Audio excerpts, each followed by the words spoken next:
What if three women, each mentioned in a single breath of Scripture, quietly rewrote everything you were taught about who holds authority in the Bible? Death. Here is the gap nobody talks about in the pew. Sunday school hands you a version of the Bible that has already been filtered through centuries of translation choices, commentary traditions, and institutional assumptions. What gets taught on Sunday morning and what the underlying Greek and Hebrew text actually records are not always the same thing. That distance is not always dramatic. Sometimes it is a single accent mark. Sometimes it is one English word swapped for another. But the cumulative effect is enormous. And most people never notice it because nobody told them to look. Today we are looking at three figures who sit right at the center of that gap.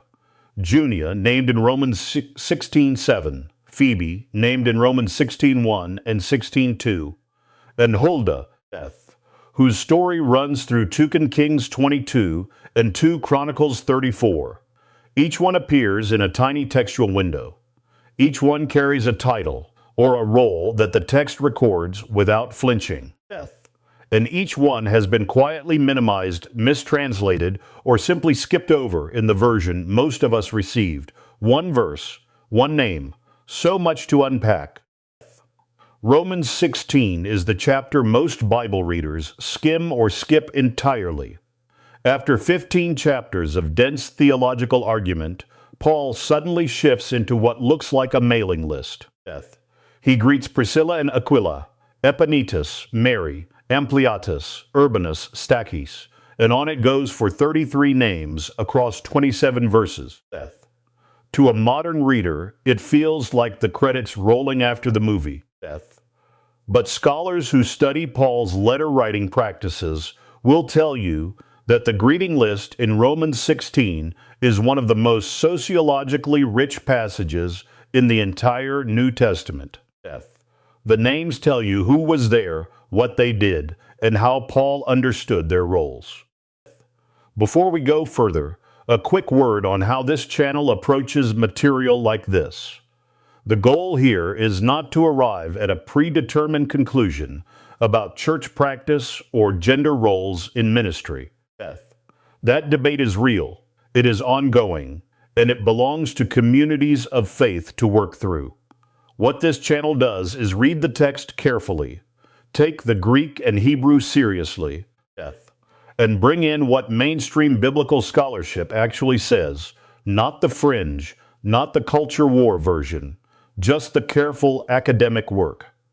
Where the text is ambiguous, we will say so. Where scholars have reached a strong consensus, we will say that too. A quick date anchor before we dive in. Romans is one of Paul's most carefully dated letters. Mainstream scholarship places its composition in the mid-50s CE, most likely around 56 or 57 CE, probably written from Corinth, during Paul's final visit there before his journey to Jerusalem. That dating is not seriously contested. It means the names in Romans 16 belong to a Christian community that is roughly 2 decades old at most, still living within the memory of the earliest witnesses, still sorting out what leadership and community structure even looked like. The world Phoebe and Junia inhabited was early, fluid, and consequential. Part 1, Junia, Romans 16:7, one verse. Paul drops her name alongside a man named Andronicus, and in the space of a single sentence, he tells us more about her than most figures in this letter get. She appears exactly once in the entire New Testament. One occurrence. And that single verse has generated more scholarly debate per word than almost any other passage in the Pauline corpus.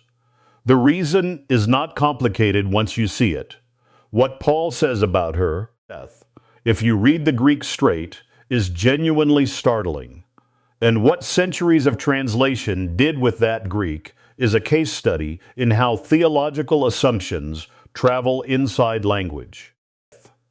Here is what Romans 16:7 actually says when you translate it as closely to the Greek as possible.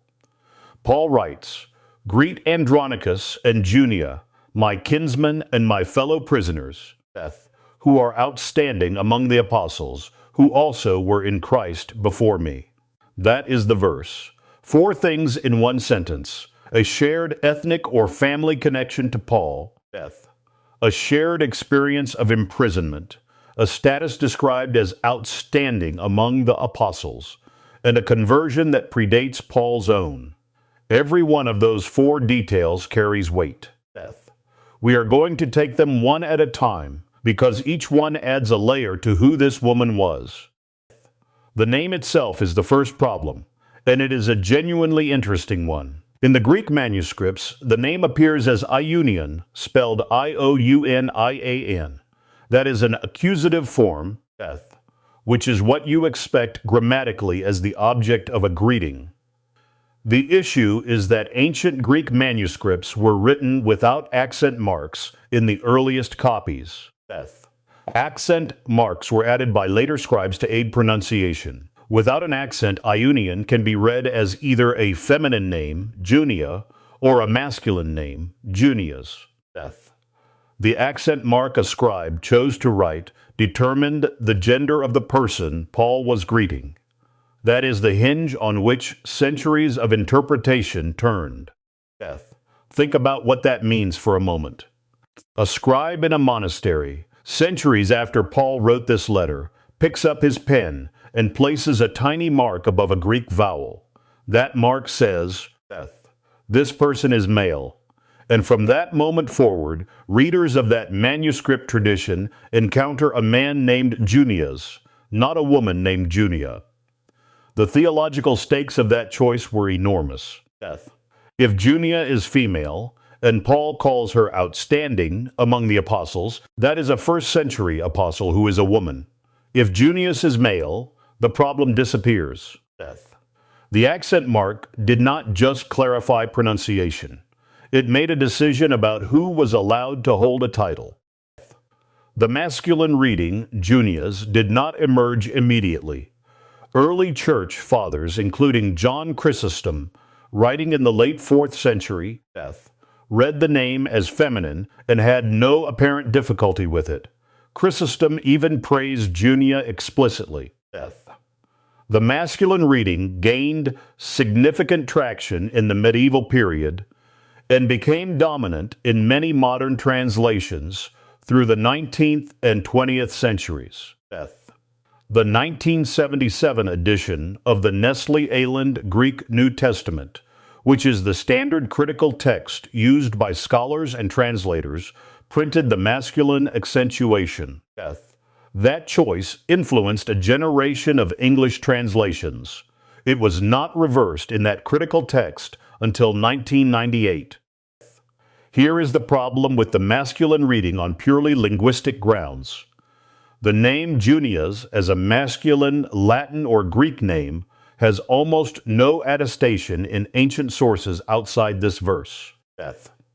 Scholars have searched the epigraphic record, the papyri, the literary sources of the Greco-Roman world, and the masculine form Junius simply does not turn up as a documented name that real people actually carried. If it existed at all, it would likely be a shortened form of the Latin name Junianus. But even that contraction is not attested in the evidence we have. You are essentially arguing for a name that nobody can prove existed in order to avoid a name that is very well documented. Contrast that with Junia as a feminine Latin name. It is extremely well documented in the Roman world.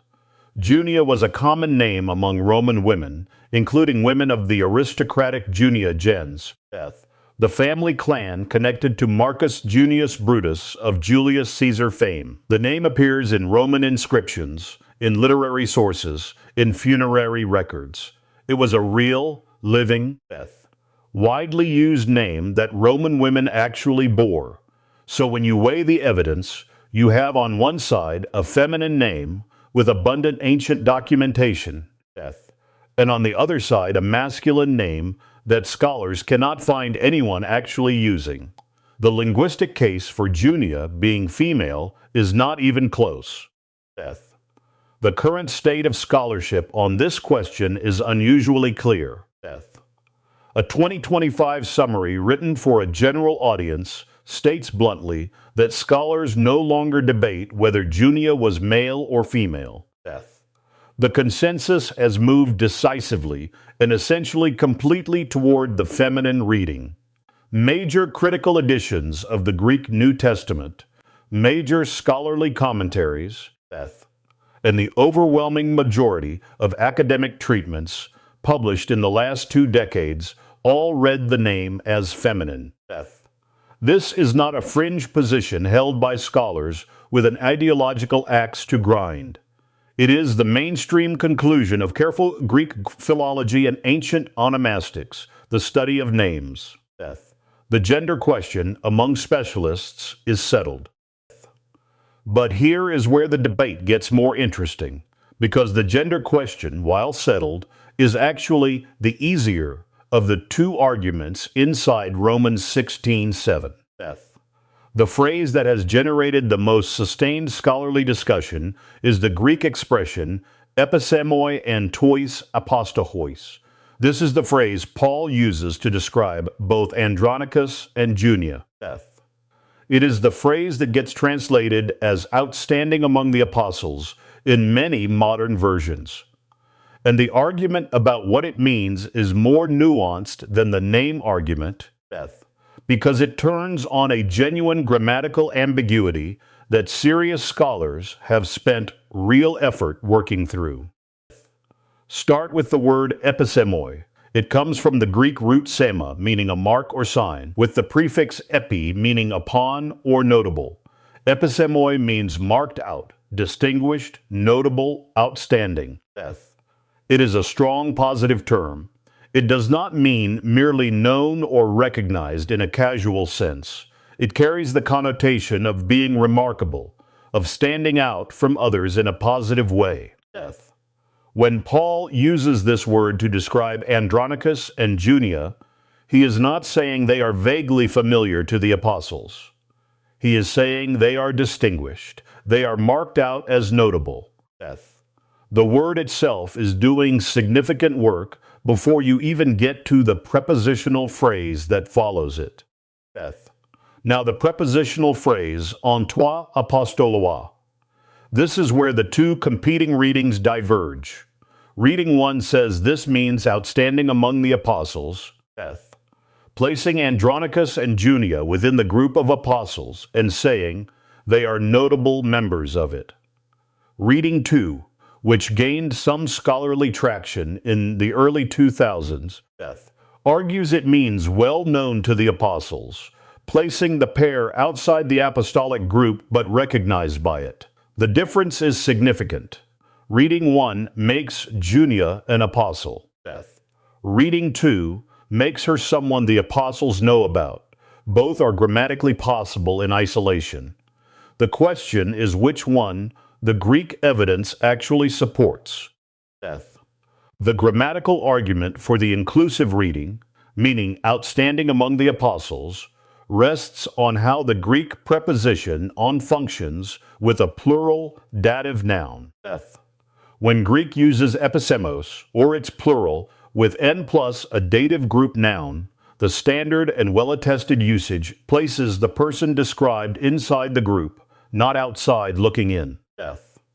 Linguists and classicists who have examined the parallel uses of this construction in ancient Greek literature consistently find that the inclusive reading is the natural one. The alternative reading, well known to the apostles, requires a less common syntactic move. It is not impossible, but it is the harder grammatical case to make, not the easier one. The 2025 scholarly summary we referenced earlier goes further than just the gender question. It states that scholars no longer seriously contest Junia's inclusion among the apostles either. The inclusive reading, outstanding among the apostles, has become the dominant position in mainstream New Testament scholarship. The alternative reading had a moment of prominence in the early 2000s, particularly through work by Michael Burer and Daniel Wallace, but subsequent responses from multiple scholars, including detailed rebuttals examining the ancient Greek parallels, found that the evidence did not support the exclusive reading. The conversation at the specialist level has moved on. Pause here and let that land, because it is worth sitting with for a moment.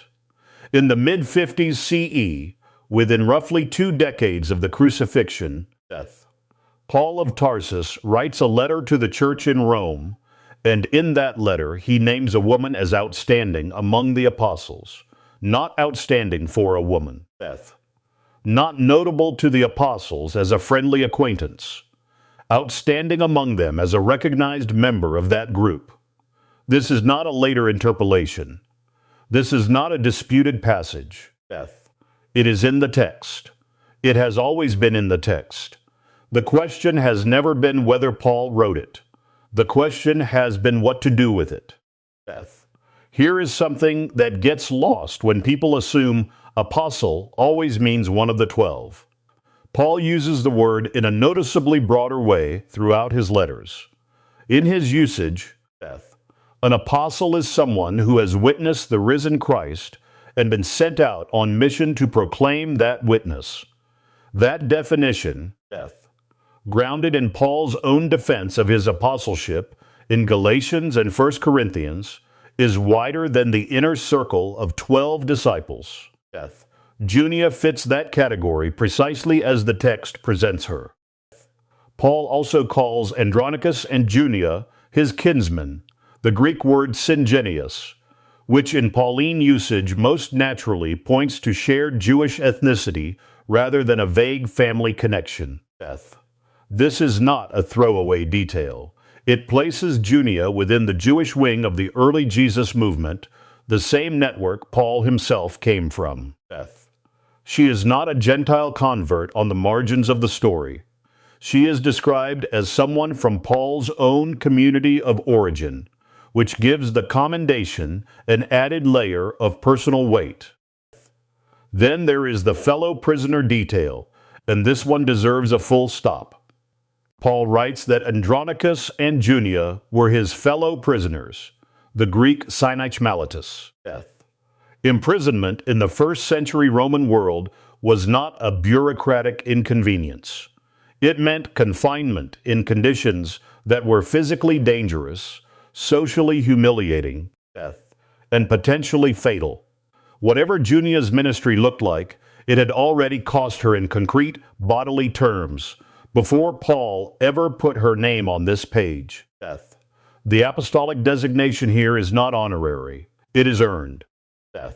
So if the text is this consistent, if the Greek name evidence favors a woman, if the grammar of the phrase favors inclusion among the apostles, and if no ancient commentator before the 13th century appears to read the name as masculine, then a fair question presses itself forward. Why did the masculine reading dominate for so long in so many translations? That is not a hostile question. It is a textual and historical one. And the answer sits at the intersection of scribal practice, theological assumption, and the mechanics of how manuscripts get copied and interpreted across centuries.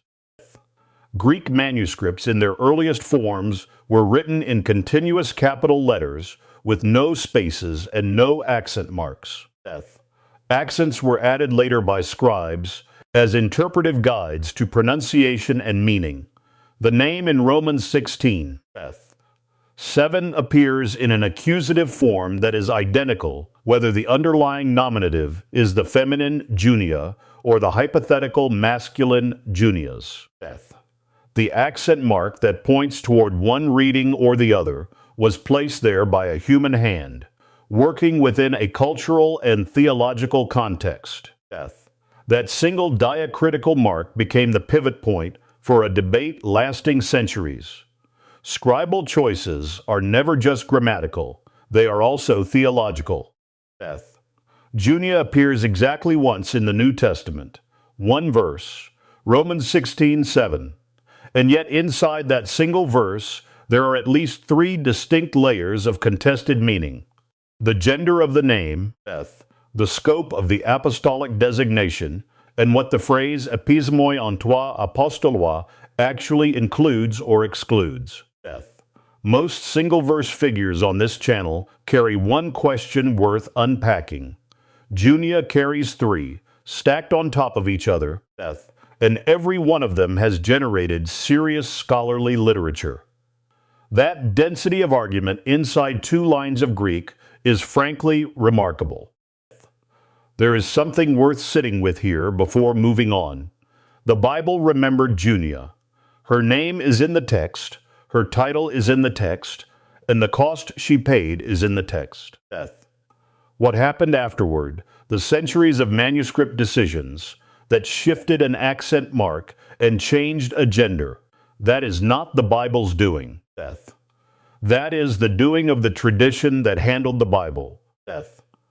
The distinction matters enormously if you are the kind of reader who wants to know what the text actually says versus what the tradition decided it should say. Those are two different things, Beth, and Junia is one of the clearest cases where they diverged.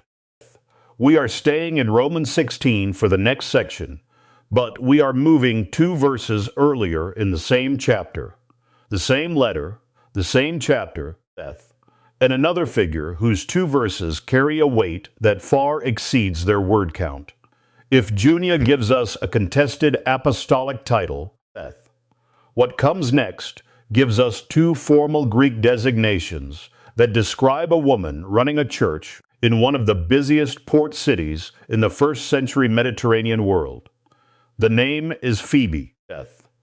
The location is Cenchreae, and the Greek Paul uses to describe her is precise enough that the translation choices made around it deserve very careful attention.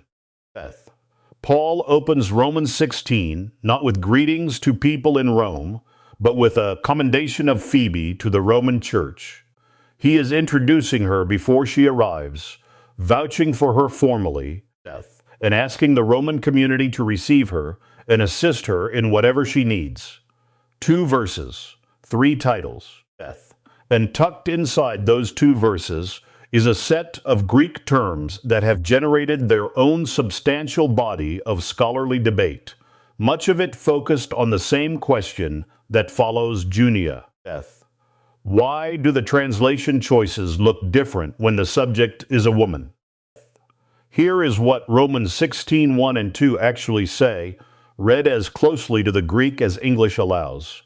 I commend to you our sister Phoebe, a Diakonos of the church in Cenchreae, Beth, so that you may welcome her in the Lord as is fitting for the saints, and help her in whatever she may need from you, for she has been a prostatis of many and of myself as well. Beth. That is the text. Three designations in two sentences: sister, Diakonos, prostatis. Each one carries a specific semantic weight in the first century world Paul was writing into, Beth, and each one has been handled differently by different translation traditions.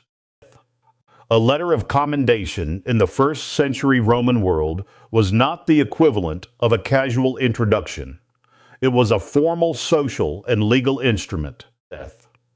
The person commended was being vouched for by the sender, which meant the recipient was expected to extend hospitality, assistance, and trust on the basis of the sender's reputation. Beth.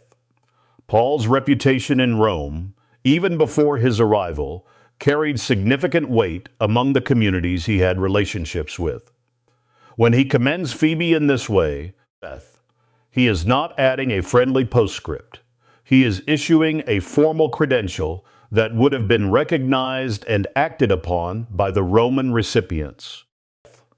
Now here is the detail that biblical scholars have found genuinely significant and that most Sunday morning readings never mention. Beth. The dominant scholarly theory is that Phoebe was the person who physically carried the letter of Romans from Corinth to Rome. This was standard practice for Pauline letters. Paul did not use a postal service.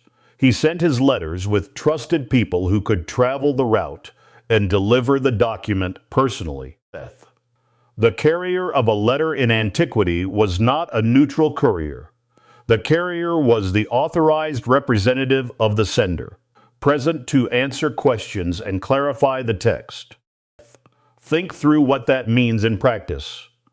If Phoebe carried Romans, she did not simply hand over a scroll and leave the room. She would have been present when the letter was first read aloud to the Roman community. She would have been the person the community turned to with questions about what Paul meant in a given passage. She was, in effect, the first interpreter of Romans, the longest and most theologically dense letter in the New Testament. The person who explained Romans chapter 1 through 16 to its first audience was, according to the best scholarly reconstruction we have, the woman Paul calls Diakonos and Prostatis in chapter 16. The first of Phoebe's three titles is Our Sister, the Greek Adelphon Hemon. This is not simply a warm greeting. In Pauline letter writing, the language of brother and sister marks full membership in the community of believers. Paul uses it consistently for people he regards as genuine partners in the work, not peripheral supporters. By opening with this designation, Paul is signaling to the Roman Church that Phoebe is not an outsider seeking a favor. She is already inside the network, already recognized, already part of the shared identity that Paul expects the Roman community to honor. The second title is Diakonos, and this is where the translation conversation gets uncomfortable. Paul uses this exact Greek word, diakonos, for himself in 2 Corinthians 3:6 and 6:4, for Apollos in 1 Corinthians 3:5, for Tychicus in Colossians 4:7, and for Epaphras in Colossians 1:7. In every one of those cases, English translations render it as minister, or servant of the gospel, or deacon in a formal ministry sense. The word carries genuine weight in Paul's vocabulary. It is not a casual term for someone who helps out occasionally. It is a designation for someone engaged in formal ministry work on behalf of the gospel. In Pauline usage, diakonos describes someone who has been entrusted with a specific ministry function within the community. It implies authorization, ongoing responsibility, and recognized standing. When Paul calls himself a diakonos, he is not being self-deprecating. He is describing a real role with real accountability. The term carries both the sense of service and the sense of formal appointment. By the time Paul is writing Romans in the mid-50s CE, diakonos has enough established usage in his letters that the Roman community would have understood exactly what kind of role Phoebe held in Cenchreae. It was not ambiguous to the original audience. Now watch what happens in translation when Phoebe receives the same Greek word that Paul uses for himself and his male coworkers. A significant number of English Bible translations have historically rendered it as servant rather than deacon or minister. The King James Version of 1611 calls her a servant of the church. Several 20th century translations follow the same pattern. The word does not change. The grammar does not change. The only variable that changes is the gender of the person being described. That asymmetry is not a minor stylistic preference. It is a translation choice with real theological consequences. And it is exactly the kind of thing this channel exists to surface. The translation history here is worth mapping out concretely. The King James Version in 1611 gives Phoebe servant. The New International Version in its 1984 edition gives her servant. The New Revised Standard Version, updated in 2021, gives her deacon. The English Standard Version gives her servant. The Common English Bible gives her deacon. The Net Bible gives her servant. These are not ancient versus modern translations. They are contemporary translations making different calls on the same Greek word, and the pattern of which communities tend toward which rendering tracks closely with broader theological positions on women in church leadership. The text has not changed.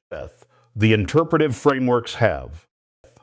The direct question is worth asking plainly: if the same Greek word earns minister or deacon when applied to Paul, Apollos, Tychicus, and Epaphras, and earns servant when applied to Phoebe, what explains the difference? The text does not explain it. The grammar does not explain it. The only variable is the gender of the subject. Scholars who have examined this pattern carefully, including those working from a range of theological commitments, generally agree that the divergence in translation reflects the theological assumptions of the translators rather than anything inherent in the Greek. That is a conclusion worth knowing, regardless of where you land on the underlying ecclesiological debate. Before getting to Phoebe's third and most loaded title, it is worth pausing on the geography. Cenchreae was not a small village church on the edge of nowhere. It was the eastern port of Corinth, one of the most commercially active cities in the 1st century Roman Empire. Corinth sat on the narrow land bridge connecting mainland Greece to the Peloponnese, and its two ports, Lechion to the west and Cenchreae to the east, handled cargo and passengers moving between the Adriatic and the Aegean. Cenchreae specifically served the eastern Mediterranean trade routes. Phoebe led a church in a hub of international commerce, travel, and cultural exchange. Cenchreae was not a quiet village church. It was the eastern port of Corinth, one of the busiest commercial harbors in the entire 1st century Mediterranean world. Ships from Asia Minor, Egypt, and the Levant moved through that port constantly. Phoebe was not leading a congregation tucked away from the world. She was embedded in a major node of international trade, travel, and cultural exchange. That geographic detail matters enormously for understanding what her leadership actually looked like on the ground. Now we get to the third title Paul gives Phoebe in those 2 verses, and this is the one that gets the least airtime in popular Bible teaching. The Greek word is prostatis. It appears once in the New Testament, right here in Romans 16:2, applied directly to Phoebe, and it carries a weight that most English translations have consistently, and rather remarkably, failed to convey one verse. So much to unpack. The Greek word prostatis draws from the verb proistemi, which means to stand before, to lead, to preside over, or to protect. The noun form prostatis carries attested meanings that patron, benefactor, guardian, protector, and sponsor. These are not soft synonyms. In the Greco-Roman world, a prostatis was a person of recognized social standing who extended formal protection or financial support to individuals or groups who depended on that sponsorship. The word has teeth. A 2017 lexical study of prostatis makes the point with precision. This word describes someone who stands over or before others in a formally recognized protective or sponsoring capacity. It is not a word for a casual helper or a supportive friend. In the Greco-Roman legal and social world, a prostatis had real standing, real resources, and real obligations attached to the role. Paul is not complimenting Phoebe on her pleasant personality. He is identifying her institutional function. Here is where the translation problem becomes impossible to ignore. Take a standard popular English Bible translation and look at how it renders prostatis in Romans 16:2. You will frequently find words like helper, great help, or has helped many people. Now compare that to how Paul's other co-workers are described when they hold formal ministry titles. The contrast is striking. The Greek word stays the same. The English rendering shifts depending on who is being described. That is not a neutral translation choice. To understand how loaded prostatis actually is, you need a brief picture of what a patron looked like in the first century Roman world. A prostatis was not simply wealthy. They were a recognized legal and social protector. They could advocate for clients before civic authorities, provide financial backing for communal projects, and offer their household as a base of operations.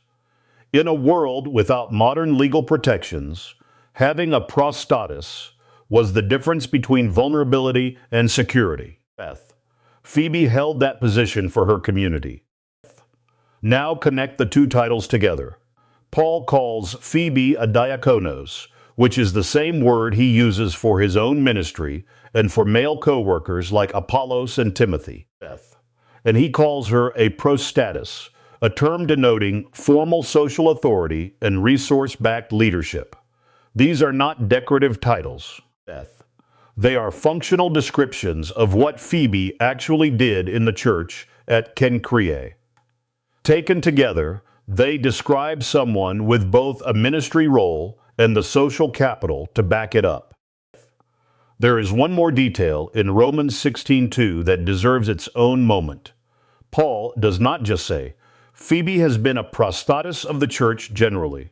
He says she has been a prostatis of many, and then he adds the phrase, including myself. Paul counts himself among those who have benefited from Phoebe's patronage and protection. He is not describing a subordinate relationship here. He is acknowledging a debt. That is a remarkable thing for Paul to put in writing, and it sits right there in the Greek text. A 2026 pastoral reflection describes Phoebe as one of the most influential yet overlooked leaders in the entire New Testament. That framing from current scholarship is worth sitting with for a moment. She gets 2 verses, 2. And in those 2 verses, Paul commends her formally to the Roman Church, assigns her a ministry title he uses for himself, identifies her as a patron of significant standing, and implies she may be carrying his most important letter. 2 verses containing an enormous amount of information. It would be dishonest not to acknowledge what happens next in the conversation. Churches today hold a wide range of positions on what titles like diakonos and prostatis actually authorize for women in ministry. Some traditions read these texts and see full affirmation of female leadership at every level. Others read the same texts and argue that the first century context limits how far the application extends. That debate is real. It is ongoing. And it involves serious scholars on multiple sides. This channel is not the place to settle it. The channel's position is straightforward, and it has been consistent from the beginning. The goal here is to read what the text actually says, in the language it was written, with the scholarly tools available, and to report that clearly.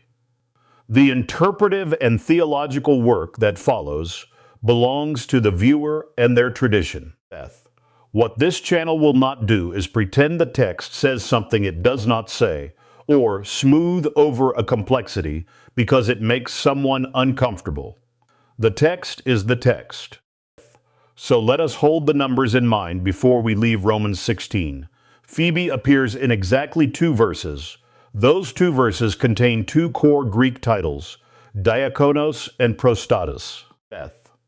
One of those titles is the same word Paul uses for his own ministry. The other describes a person of formal social and financial authority in the Roman world.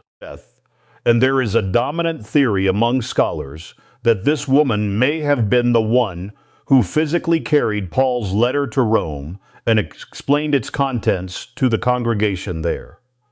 2 verses. Enormous weight.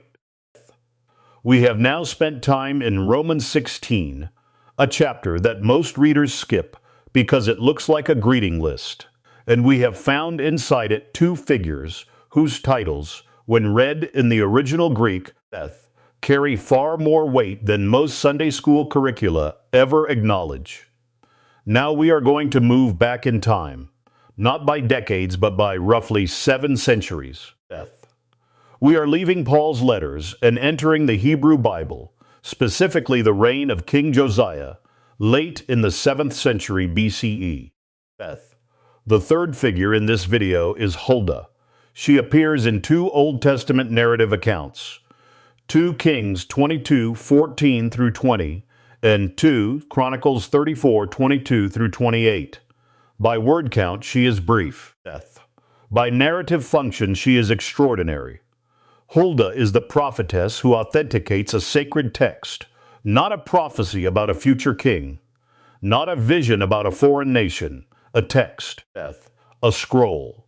She is asked whether a discovered book is the genuine word of God, and she answers with full prophetic authority. The historical scene is this. King Josiah has been on the throne in Jerusalem. His reign, which scholars date to roughly 640 through 609 BCE, is defined by a major religious reform movement. The kingdom of Judah had accumulated decades of practices that Josiah considered violations of the covenant. He is dismantling altars, removing cultic objects, and centralizing worship in Jerusalem. The reform is already underway when the pivotal discovery happens. The temple is being physically repaired when workers find something unexpected. Workers repairing the temple find what the text calls the Book of the Law, Sefer HaTorah in Hebrew. The high priest Hilkiah tells the scribe Shaphan that he has found the book in the house of the Lord. Shaphan brings it to King Josiah and reads it aloud in the king's presence. The king's response is immediate and visceral. He tears his robes. In the ancient Near Eastern world, tearing one's robes was a formal gesture of mourning or alarm, not a casual expression of surprise. Josiah is shaken to his core. The scroll that Josiah's workers found has been the subject of significant scholarly discussion for well over a century. The dominant view in critical Old Testament scholarship is that this scroll was an early form of the book of Deuteronomy, or at least a significant portion of it.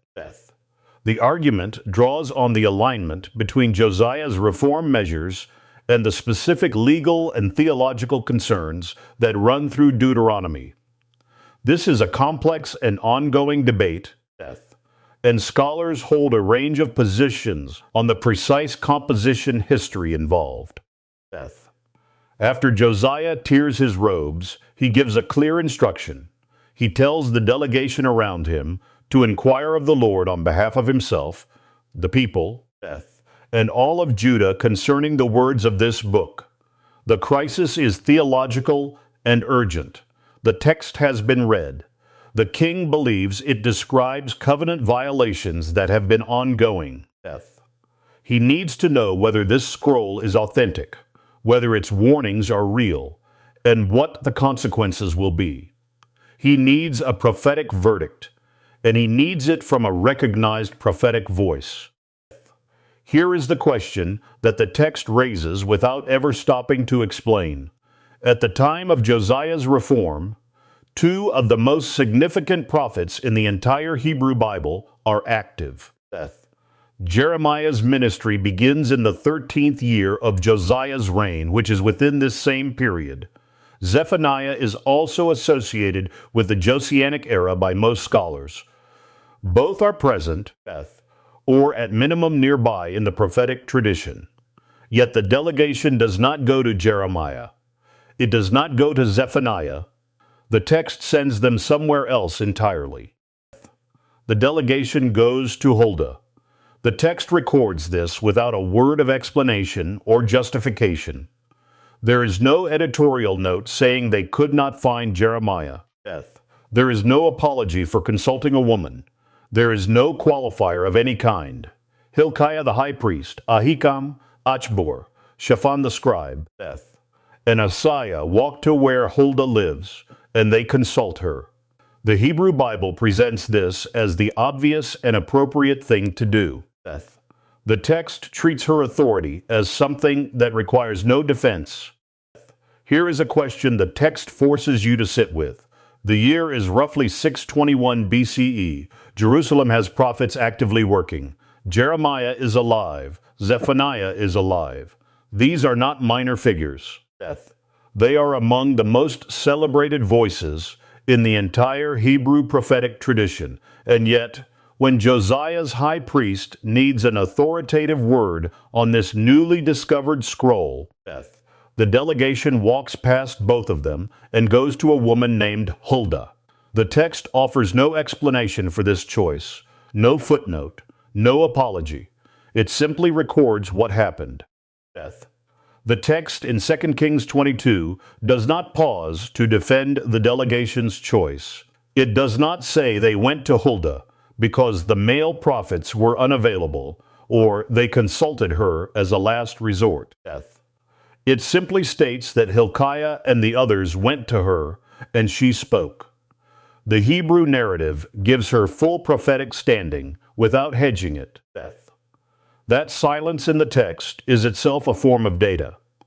The absence of any qualifying language tells you something about how the original account understood her role. She was the authority they sought. The text places Huldah in the second quarter of Jerusalem, which is the Mishnah district. That is a specific geographic detail, not filler. The Mishnah was a section of the city that had expanded beyond the original walled core, likely developed during the 8th and 7th centuries BCE as Jerusalem's population grew. Naming her location, this precisely anchors Huldah in a real social and urban world. She is not a figure who appears out of nowhere in a vague wilderness. She lives in a specific neighborhood of the capital city, and the scribes who wrote this account knew exactly where she was. We are also given the name of Huldah's husband, Shallum, son of Tikvah, son of Haras, keeper of the wardrobe. That genealogical detail is more than a formality. In the ancient Near East, a man's lineage and his official title established his social standing. Shallum held a royal household position, keeper of the wardrobe, which placed him in the administrative orbit of the palace. This means Huldah was not an isolated village elder. She was embedded in Jerusalem's official class, connected to the temple and royal household networks. Her access to power was structural, not incidental. When the delegation arrives, Huldah delivers a two-part oracle. The first part is judgment. She tells them that the curses written in the scroll will come upon Jerusalem and its people because they have abandoned their covenant obligations. This is not a soft word. It is a declaration of national consequence. The second part is directed specifically at Josiah, because he humbled himself and tore his robes when he heard the scroll read aloud. He will be gathered to his grave in peace before the disaster arrives. Two movements, judgment and mercy, delivered in sequence, with full prophetic authority. The structure of Huldah's oracle matters beyond its content. She opens with the classic prophetic formula, "Thus says the Lord, the God of Israel." That phrase is not decorative. In Hebrew prophetic literature, it is the marker of direct divine speech delivered through an authorized human intermediary. It is the same formula used by Isaiah, by Jeremiah, by Amos. Huldah is not offering an opinion or a reading of the political situation. She is speaking in the formal register of Israelite prophecy, and the text presents her doing so without any suggestion that this is unusual or requires special justification. Here is something that often gets overlooked even in scholarly discussions of Huldah. Her words do not appear once in the Hebrew Bible. They appear twice. The oracle is recorded in 2 Kings 22:14 through 20, and then again in 2 Chronicles 34:22 through 28. Double attestation in the Hebrew Bible is not accidental. The Deuteronomistic history and the chronicler are drawing on overlapping traditions, and when both accounts preserve the same material, it signals that the tradition behind it was considered important enough to carry forward across two separate compositional streams. Huldah's oracle made the cut twice. To understand why double attestation matters, you need a brief note on how the Hebrew Bible was composed and transmitted. The books of Kings and Chronicles are not simply duplicate histories. They represent distinct compositional traditions, drawing on overlapping sources, but shaped by different theological emphases and written in different periods. When both traditions preserve the same account, it suggests the material was circulating widely and was considered authoritative by more than one scribal community.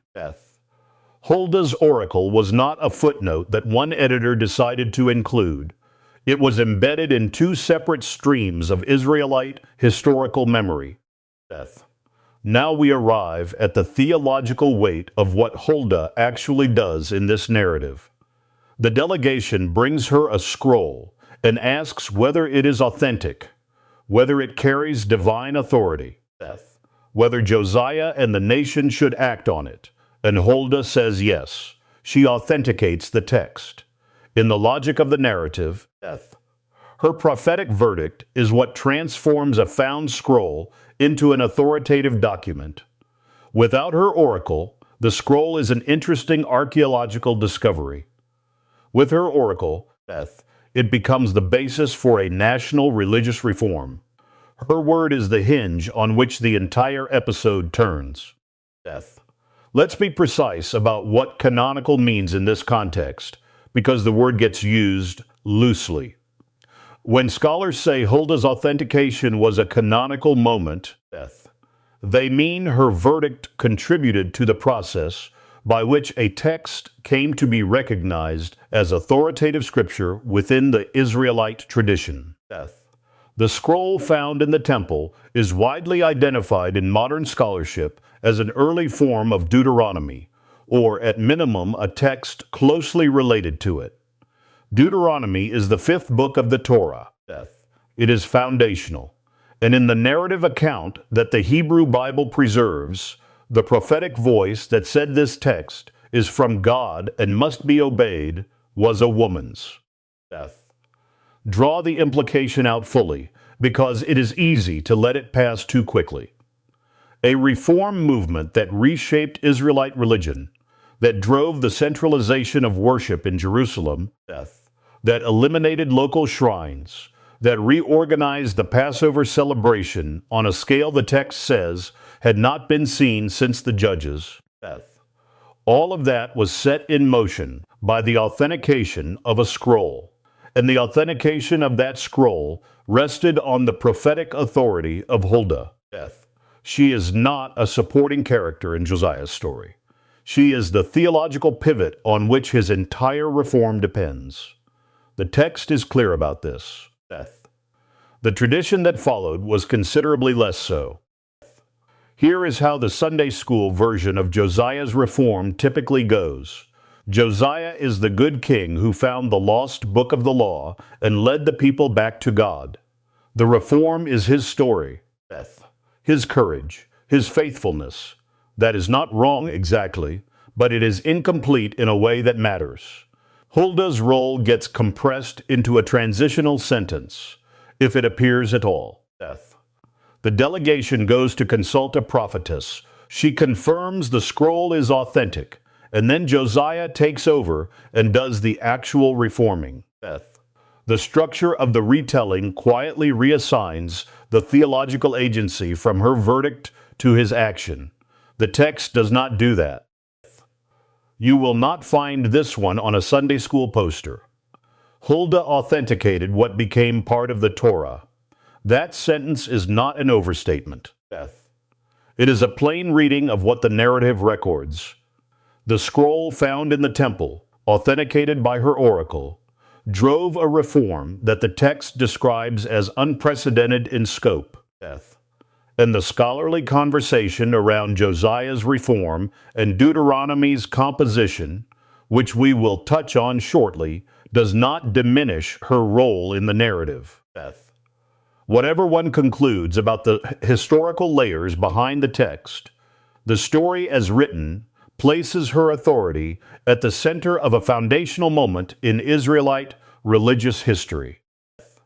Pay attention to what the text does not do, because the absence is as significant as the presence. Death. The narrative in 2 Kings does not pause to explain why a woman is being consulted on a matter of sacred scripture. Death. It does not insert a disclaimer saying that this was an exceptional circumstance or that Huldah's authority was limited to this one occasion. Death. It does not have any of the male figures in the delegation express surprise or reluctance. The text simply records that they went to her. She spoke, and they brought her words back to the king. Death. The narrative treats her prophetic role as unremarkable, which tells you something important about the world the text inhabited. Death. Huldah is not the only named female prophet in the Hebrew Bible, and placing her alongside the others helps you see what makes her distinctive. Miriam's a prophet in Exodus 15, and she leads the women of Israel in song after the crossing of the sea. Deborah in Judges 4 and 5 is both a prophet and a judge who summons military commanders and delivers divine direction for battle. Noadiah appears briefly in Nehemiah 6:14, named as a prophet whom Nehemiah opposes. These are 4 named female prophets across the span of the Hebrew Bible, each exercising authority in a different register, each recorded without the text, treating their role as inherently problematic. What distinguishes Huldah from Miriam, Deborah, and Noadiah is the specific nature of her task. Miriam leads communal worship. Deborah delivers military and judicial guidance. Noadiah is referenced only in opposition. Huldah is the only named female prophet in the Hebrew Bible who is consulted specifically to verify the authority of a sacred text. That is a categorically different kind of prophetic function. She is not leading a song or directing a battle. She is performing what we might call a textual authentication, a judgment about whether a written document carries divine sanction. In the history of how the Hebrew Bible came to be recognized as Scripture, that function is singular. It is worth acknowledging the scholarly conversation around Josiah's reform and the composition of Deuteronomy, because it is genuinely complex and Raymond deserves to know it exists. Some scholars argue that Deuteronomy was composed or substantially edited during Josiah's reign, which would mean the scroll found in the temple was a newly written document, not a lost ancient one. Others argue for earlier composition. The debate touches questions of authorship, dating, and the political motivations behind religious reform. This is serious, historical, critical scholarship, and it is ongoing. The complexity is real and worth sitting with. Here is why that scholarly debate does not diminish what we are examining. Regardless of when Deuteronomy was composed, regardless of whether the temple discovery was a genuine find or a staged legitimation event. The narrative that the Hebrew Bible preserves records a specific sequence. A scroll is found, a delegation is sent to a female prophet, she authenticates it, and a national reform follows. That narrative sequence is what the text says. Whatever historical reconstruction one prefers for the layers behind the text, Huldah's role within the story as written remains unchanged. The text gave her this moment. That is the data point we are working with. There is a particular kind of quiet loss worth naming here. The Bible gave Huldah this moment. It recorded her name, her husband's name and lineage, her neighborhood, her prophetic formula, and the full content of her oracle.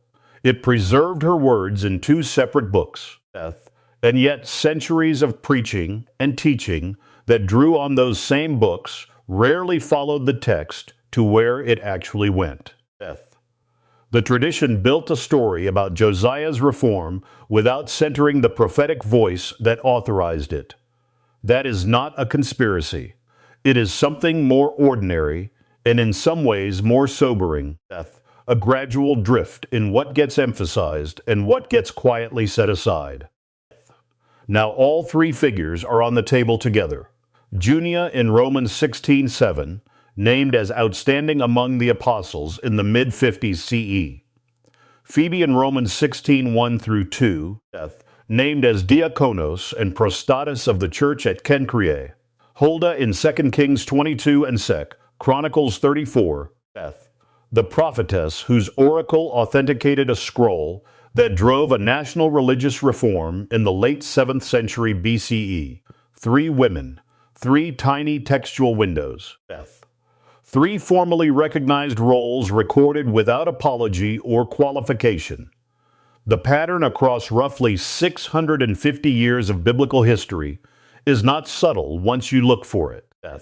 The text has been saying this the whole time. Here is what strikes me when you lay all three of these figures side by side. Junia gets one verse, Phoebe gets two. Huldah gets a handful of lines across two books. Each textual window is tiny. And yet inside each one, the text records something unmistakable. A formally recognized role, exercised without apology, without qualification, without the author stopping to explain why this person was allowed to hold it. The pattern is not subtle once you see it. And look at where these women are located. Phoebe is operating out of Cenchreae, the eastern port of Corinth, one of the most commercially active harbors in the entire 1st century Mediterranean world. Junia is in Rome, the capital of the empire, the city Paul addresses his most theologically dense letter to. Huldah is in Jerusalem, inside the second quarter of the city, during the reign of one of Judah's most consequential kings. These are not peripheral outposts. These are the centers of gravity. The temporal spread is equally striking. Junia and Phoebe both appear in Romans, which mainstream scholarship dates to the mid-50s CE, roughly 2 decades after the crucifixion. Huldah's narrative is set during the reign of Josiah, which places her in the late 7th century BCE, somewhere around 621 BCE if you follow the chronology in 2 Kings 22. That is a gap of nearly 680 years between Huldah and the two women in Romans 16, and yet the same structural phenomenon appears across all three accounts. That common thread is worth naming precisely, because it is the core of what this video is actually about. In every single one of these cases, the text records authority without explaining it. Paul does not write Junia, who was permitted to serve as an apostle. He does not write Phoebe, who, unusually for a woman, holds the title of Diakonos. The text in 2 Kings does not say, and they went to Huldah the prophetess, even though Jeremiah was available. The authority is simply stated. The text treats it as unremarkable. Death. That is the detail that gets lost in transmission. Death. So how did we get from that text to what most people in the pew actually received? That question takes us into the history of translation and textual transmission, death, and it is genuinely complicated. Manuscripts were copied by hand for centuries before print. Scribes made choices, some theological, some grammatical, some simply habitual, death. Translators worked within the assumptions of their own cultural moment, and the communities that used those translations built entire structures of practice and doctrine on top of them. Death. By the time you are sitting in a Sunday school classroom, you are many layers removed from the Greek or the Hebrew. The accent mark on Ionian is the clearest case study in how a small scribal choice carries enormous consequences. In ancient Greek manuscripts, vowels were not always written with accent marks. Death. When later scribes added those marks to aid pronunciation, they had to make a decision. Is this name masculine or feminine? The unaccented form is grammatically ambiguous. Death. A scribe who assumed the referent must be male would accent it one way. A scribe who read it as a woman's name would accent it another. Death. That single diacritical mark then traveled forward through every subsequent copy and translation. The Diakonos to servant translation shift is the second case study, and it is arguably even more consequential because it affects how readers understand an entire role. Death. When Paul uses Diakonos to describe himself in 2 Corinthians 3:6, or Tychicus in Colossians 4:7, or Epaphras in Colossians 1:7, death, English translations consistently render it as minister or deacon. When the same Greek word is applied to Phoebe in Romans 16:1, death, a significant number of translations across history have rendered it as servant. Same word, different person, different English output. That asymmetry is not a minor translation quirk. Huldah's case is the third study, and it operates differently. Her words are not mistranslated in any obvious way. The Hebrew is preserved, the double attestation in Kings and Chronicles intact. Death. What happens to Huldah is something subtler, narrative compression in the retelling tradition. When Josiah's reform is taught, the emphasis lands on the king, on the scroll, death, on the covenant ceremony. Huldah is mentioned as a step in the sequence, and then the story moves on. The text itself does not minimize her. The preaching tradition does. Death. That is a different kind of erasure, but it is erasure nonetheless. Death. Which brings up the honest question that serious readers of this material eventually have to sit with. Is what happened to these three figures the result of intentional suppression, death, or is it something more diffuse, a gradual cultural drift in interpretation, where each generation simply inherited the assumptions of the last and passed them forward without examining them? Death. It is a fair question, and the answer matters for how you think about the tradition you received. Death. Biblical scholars and historians of early Christianity do not agree on a single answer here. Some researchers argue that the evidence points toward deliberate editorial choices, death, moments where translators or church authorities made decisions that reflected a specific theology of gender and leadership, and then encoded those decisions into the text that ordinary readers received, death. Others argue that the process was far less coordinated than that, death, that it reflects the unconscious assumptions of patriarchal cultures that simply could not imagine these roles being held by women, and so defaulted to readings that confirmed what they already believed, death. The honest answer is that the evidence supports elements of both, death. But here is what is not in dispute, and this is the part I want you to hold on to. The Greek and Hebrew texts themselves what they record. The Greek of Romans 16, death. 7 uses a name that ancient sources overwhelmingly attest as feminine. The Greek of Romans 16:1 uses Diakonos without qualification, death. The Hebrew of 2 Kings 22 sends the high priest to a woman for a prophetic ruling on a sacred text and reports her answer in full classical prophetic form. None of that is contested, death. The debate is about what happened afterward, in translation, in transmission, in the teaching tradition. The source texts are not ambiguous on these points. If you are the kind of reader who keeps a study Bible with margin notes and has spent time with serious scholarship on the New Testament, this is probably the moment where something quietly shifts.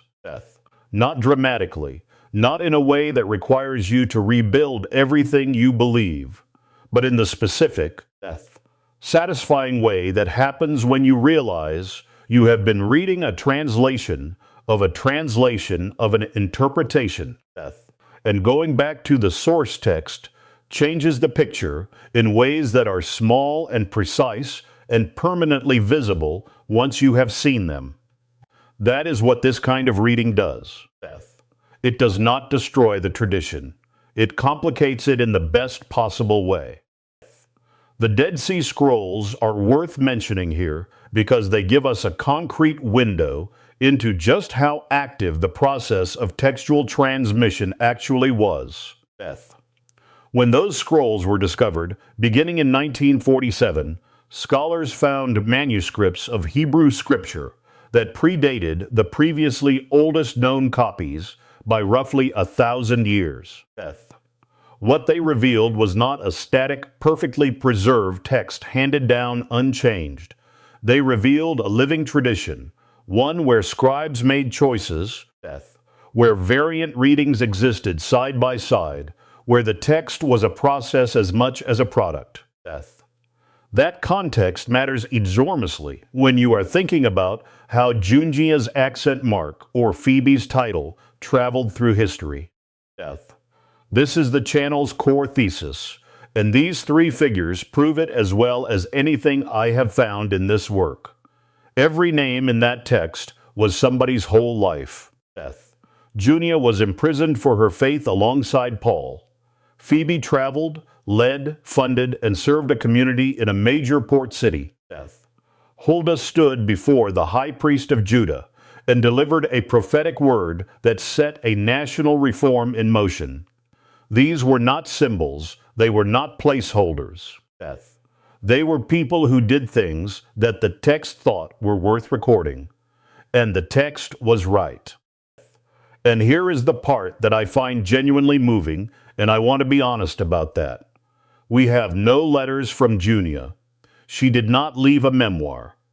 We do not have a single word that Phoebe wrote.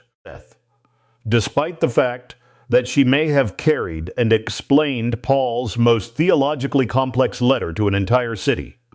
We have Huldah's oracle, as reported by scribes who came after her, but nothing in her own hand. The text preserved their names and their titles and the roles they held. It did not preserve their voices. That gap between the name and the voice is real, and it is worth acknowledging. That gap is worth sitting with rather than rushing past. We are in the habit, in documentary and in scholarship, of moving quickly from the evidence to the conclusion. But there is something important in the pause. These 3 women shaped things. Junia was outstanding among the apostles by Paul's own account. Phoebe carried the letter that would become the theological foundation of Western Christianity to the city that would become its institutional center. Huldah's oracle authorized a text, and we do not know what any of them thought about any of it. We have the record. We do not have the person. That asymmetry is the condition of all ancient history, but it lands differently when the record itself was nearly erased. So here is where I want to land this. The church taught a version. That version was not invented from nothing. It came from real translation decisions, real interpretive traditions, real communities trying to make sense of ancient texts across centuries of cultural change. But the text holds another version, one that is older than the tradition built on top of it, one that is recoverable when you go back to the Greek and the Hebrew with the tools that scholarship now provides. Both versions are worth knowing. Knowing the difference between them is not a threat to the text. It is actually a form of respect for it. If this is the kind of video that makes you want to go pull out your study Bible and look up Romans 16 for yourself, that is exactly the right instinct. Follow it. And if you want more of this, subscribe to the channel, because there are dozens of figures in that text who are still waiting for someone to stop and read their verse carefully. Drop a name in the comments. Someone you have always wondered about. Someone who appeared for a single sentence and disappeared. The Bible remembered them. History forgot. Let us fix that.